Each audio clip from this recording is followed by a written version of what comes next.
किस्सा रेखा का है और बात 70 के दशक की। ये वह दौर था जब रेखा लगभग 25 फिल्मों में काम कर रही थी।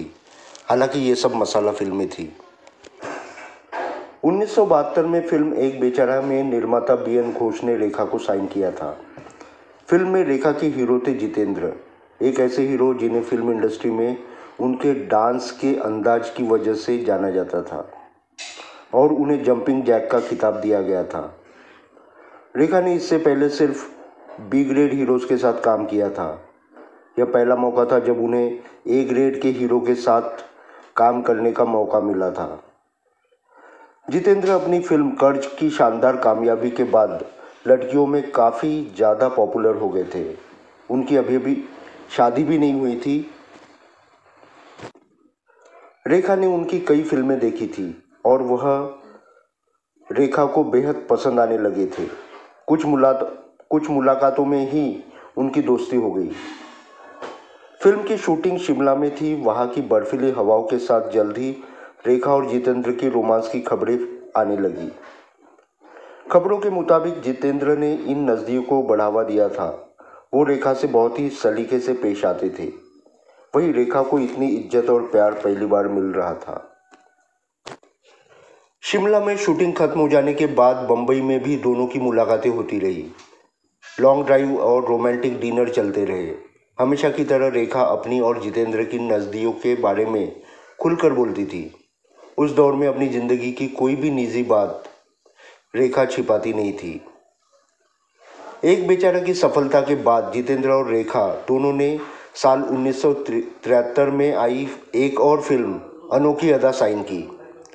उन दोनों मीडिया में दोनों की रोमांस की खबरें छपती थी। रेखा की मम्मी भी जितेंद्र को पसंद करती थी। लेकिन इस प्रेम कहानी में भी एक ट्विस्ट था। दरअसल काफ़ी साल पहले से जितेंद्र की एक गर्लफ्रेंड हुआ करती थी, शोभा। शोभा पेशे से एयर होस्टेस थी और जितेंद्र शोभा को छोड़ना नहीं चाहते थे।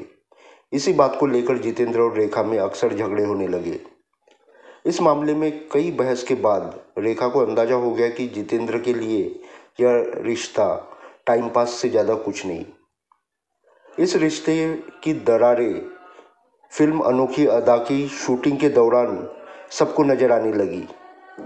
शूटिंग के वक्त कैमरे के सामने ही दोनों अक्सर झगड़ने लगते। एक बार कई जूनियर आर्टिस्ट के सामने जितेंद्र ने रेखा के लिए ऐसा कहा कि रेखा सन्न रह गई। जितेंद्र ने रेखा के बारे में अपनी राय जाहिर की थी, वो भी बहुत ही निचले स्तर पर जाकर। रेखा की आंखों में आंसू थे। वह रोती हुई मेकअप रूम की तरफ चली गई। रेखा का दिल टूट गया था। इस वाकये के साथ रेखा और जितेंद्र के बीच बातचीत बंद हो गई।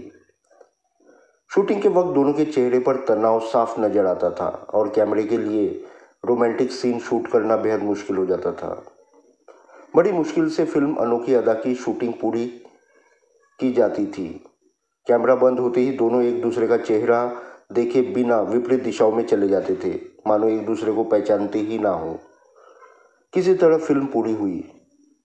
बाद में रेखा ने अपने इंटरव्यू में बहुत ही कड़वाहट के साथ कहा था, मैं उस आदमी से नफरत करती हूँ जिसने प्यार, रोमांस और शादी के बारे में बचपन से मेरे दिल में बसे आदर्शों को बर्बाद कर दिया।